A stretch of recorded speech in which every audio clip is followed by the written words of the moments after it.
Class 10th math प्रश्नावली 1.2 question number 1 है, निम्नलिखित संख्याओं को अभाज्य गुणनखंड के रूप में व्यक्त करो। इसको कैसे व्यक्त करते हैं चलो हम सिखाते हैं। 140 है तो 140 को हम करेंगे एलसीएम फैक्टर और यहाँ से करेंगे 2 से भाग करेंगे तो आएगा 70 और फिर 2 से भाग करेंगे आएगा 35 और जिस संख्या के लास्ट में 5 होता है वो हमेशा 5 से ही विभाज्य होता है। तो 5 से काटेंगे तो आएगा 7 और 7 एकम 7। ऐसे करते हैं। अब इसको जो है इसको अभाज्य फैक्टर के रूप में लिखेंगे 2 गुणे 5 गुणे 7। अब इसको अभाज्य गुणनखंड के रूप में कैसे लिखेंगे, यहाँ लिखेंगे अभाज्य गुणनखंड इक्वल 2 कितने टाइम आया 2 टाइम, तो 2 के पावर 2, 5 1 टाइम तो 5 इंटू 7।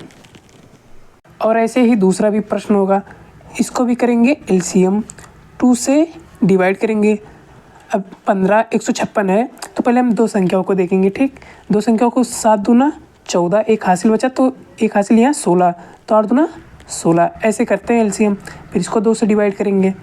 3 दूना 6, एक हासिल बचा 18, 9 दूना 18। अब 3 मतलब 3 से डिवाइड होगा। 3 एकम 3, 3 त्रिक 9। अब 13 तो अभाज्य संख्या है तो 13 एकम 13। इसका फैक्टर सब हम क्या करेंगे लिख लेंगे। तो 2 2 3 13। अब इसको जो है लिखेंगे अभाज्य गुणनखंड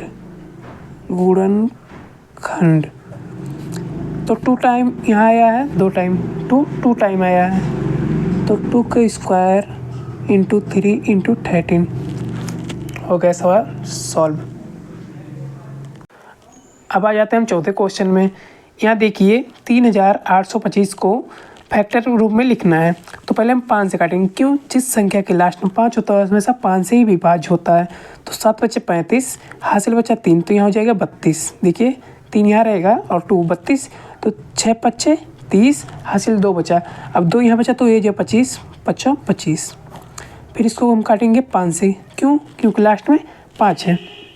तो 5 से काटेंगे तो 5 सेकंड 5, उसके बचा 2 बचा तो यहाँ 26 25 25, एक बचा 5 या 15।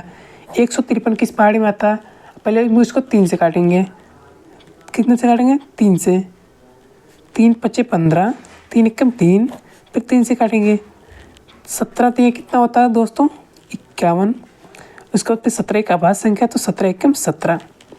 इसका फैक्टर रूप लिखेंगे 5 गुणे 5 गुणे 3 गुणे 3 गुणे 17। अब इसका लिखेंगे हम लोग अभाज्य गुणनखंड तो ये देखिए 5 कितनी बार आया 2 बार और 3 2 बार, तो 5 का स्क्वायर 2, 3 का स्क्वायर 2 एंड 7। अब 1000 ये कैसे कटेगा, तो 5 से तो ले गए, अब ले जाते हैं 3 से नहीं कटेगा। 5 से तो कटेगा नहीं क्योंकि लास्ट में 5 है नहीं, या 0 होता तो भी 5 से कट जाता। अब 7 से काटते हैं, 7 3 यहाँ बचेगा 30 और 7 चौक 28, 7 21 कट जाएगा दोस्तों। 7 से काटते हैं, 7 एकम 7 या 3 30 हो जाएगा। जो 3 यहाँ हासिल बचा यहाँ 30 हो जाएगा और 30 को 7 चौक 28, हासिल अब बचा यहाँ 2 तो 2 यहाँ 21 बनाएगा, 7 त्रिक 21। अब 143 कितने से कटेगा 3 से कटेगा नहीं, 143 11 से कट जाएगा, 11 से कट जाएगा। देखिए 11 एकम 11, यहाँ बचा 3 11 3 33, अभी जाएगा 13 से, 13 एकम 13। इसका गुणनखंड 5 गुणे 7 गुणे 11 गुणे 13। तो इसको लिखना कैसे है, अभाज्य गुणनखंड, सॉरी दोस्तों यहाँ थोड़ा गलत हो गया, गुणनखंड।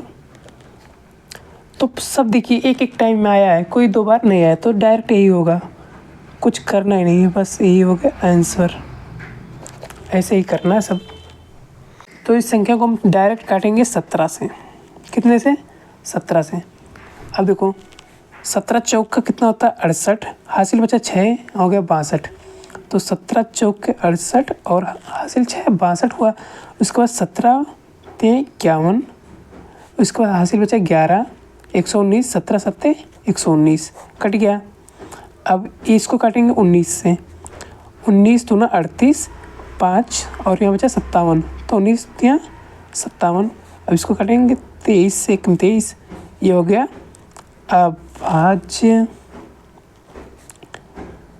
गुणनखंड क्या होगा 17, 19 और 23। बस सॉल्व। क्वेश्चन नंबर 2 पे आते हैं दोस्तों।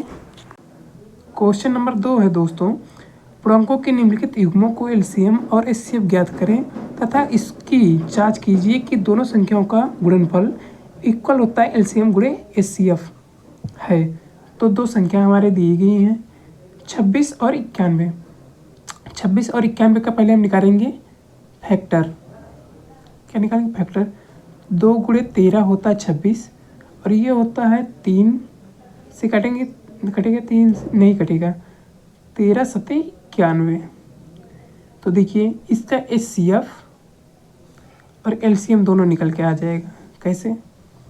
एचसीएफ कैसे निकालते हैं? जिस संख्याओं में दो संख्याएं कॉमन होती है गुणनखंड में वो तो हमेशा होता है एचसीएफ, और दो संख्याओं में से एक संख्या लेना एलसीएम के लिए। जैसे 13 2 बार है यार, लेकिन हमको लेना है सिर्फ एक बार, तो 2 × 7, 13 2 बार है लेकिन हमको लेना है कितना? एक बार। ये इसका हो गया एलसीएम और ये हो गया एचसीएफ। तो यहाँ का है दो संख्याओं का गुणनफल इक्वल दिखाना हमको कितना? एलसीएम गुणे एचसीएफ। तो एलसीएम एचसीएफ तो हमारे पता चल गया कितना, तो n1 × n2 इक्वल एलसीएम गुणे एचसीएफ।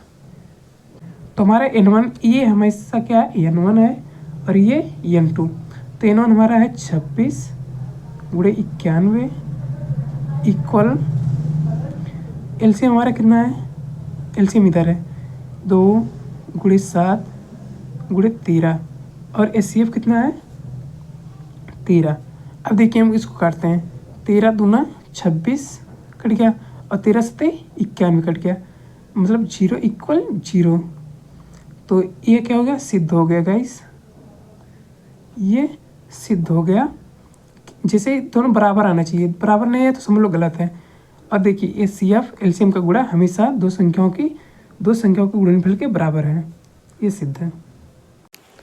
यहाँ क्वेश्चन नंबर 3 है, अभाज्य गुणनखंड विधि द्वारा निम्नलिखित पूर्णांकों के एलसीएम और एचसीएफ ज्ञात करें।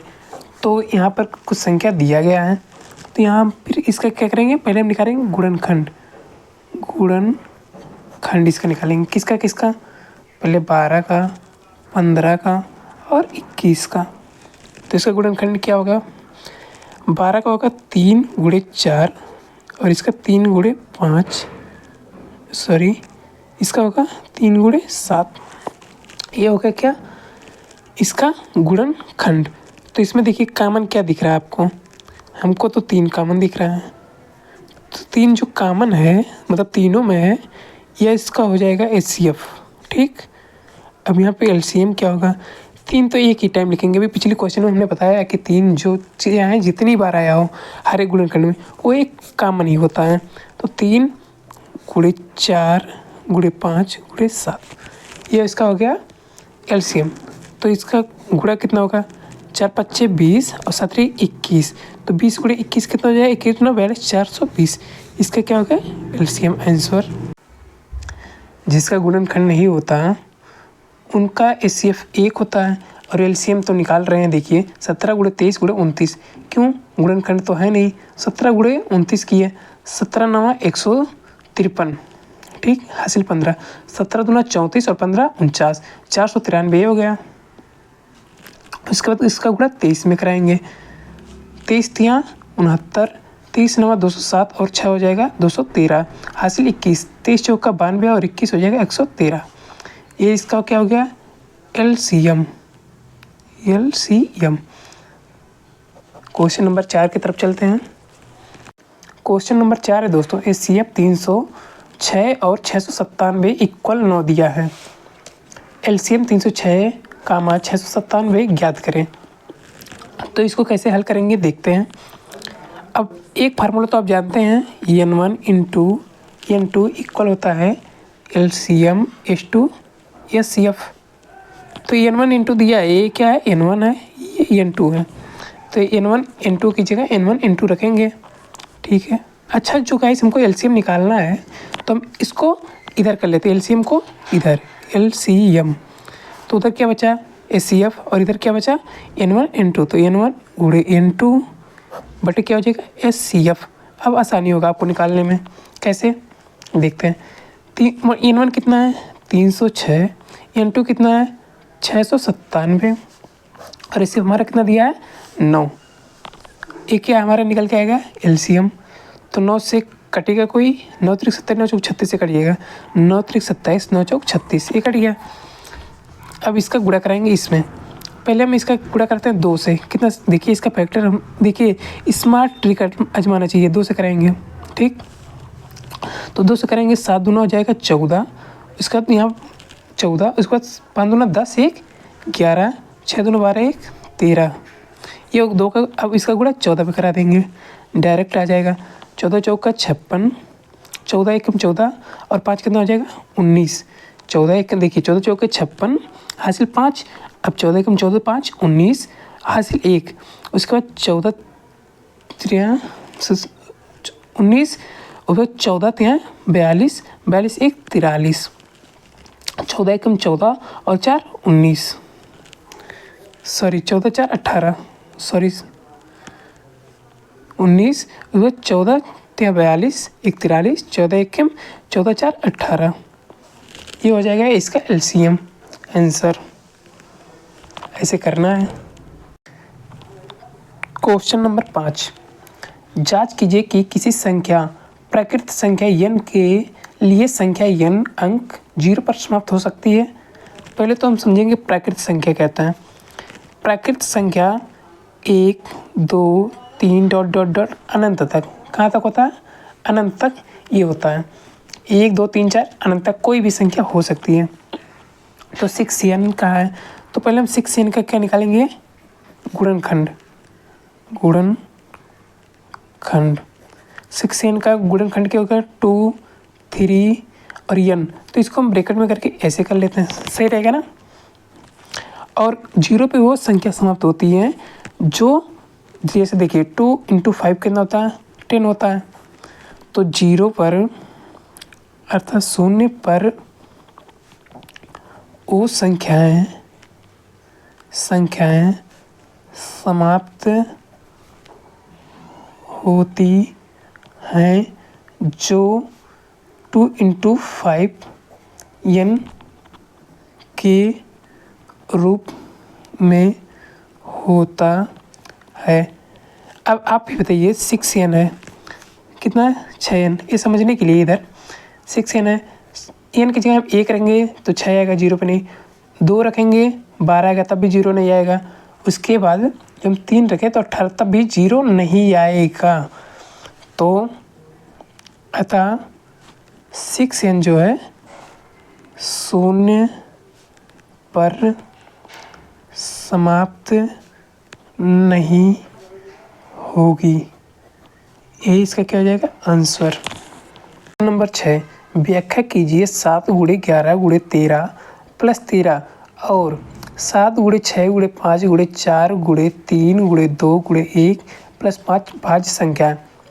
मतलब ये तो भाज्य संख्या है लेकिन क्यों है बस वही प्रूव करना है।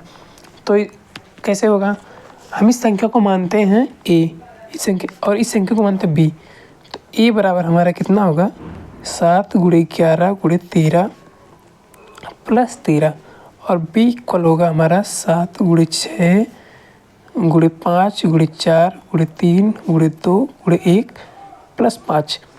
तो ये दो संख्याओं में से एक हमको लेना कॉमन, यहाँ तक और यहाँ तक में, ठीक। तो इस यहाँ 13 यहाँ भी 13 है, 5 यहाँ भी 5 यहाँ, तो हम यहाँ से लेंगे 13 को कॉमन और यहाँ से ले लेते हैं 5 को कॉमन। तो हमारे क्या संख्या बचा है यहाँ पे 7 बचा है, 6 5 तो कॉमन बाहर आ गया, 4 और यहाँ पे 3 2 1 और यहाँ पे कितना बचा अब 1, क्योंकि 5 से 5 भाग देंगे 1 आएगा। अब यहाँ से हमारा 7 11 और 13 तो बाहर हो गया प्लस 13 एकम 13 ये हो गया, ठीक। अब यहाँ पे 13 यहाँ जहाँ कोई चिन्ह नहीं होता वहाँ गुणा होता है, ये तो आपको पता ही होगा। और 11 7 77 प्लस 1 78। और यहाँ पे देखते हैं क्या आएगा। अब इसका गुणा करेंगे, ठीक। गुणे 7 6 42, 42 चौका कितना होता है, 42 गुणे 4 हमको करना है, 4 दूना 8। देखिए 4 दूना 8, 4 चौक 16, 168 गुणे 3 करना है, 8 3 24, उसके बाद 16 3 48 और 2 50 गुणे 2 करना है।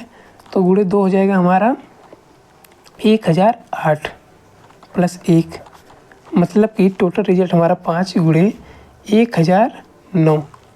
अब 13 तो हमारा एक संख्या हो गया भाज्य, एक संख्या हम छोड़ दे अगर तो 78 और 109, दो इसका गुणनखंड बन रहा है ना, गुणनखंड इसका बनेगा और इसका भी गुणनखंड बन रहा है, गुणनखंड बन रहा है। तो हम लिख सकते हैं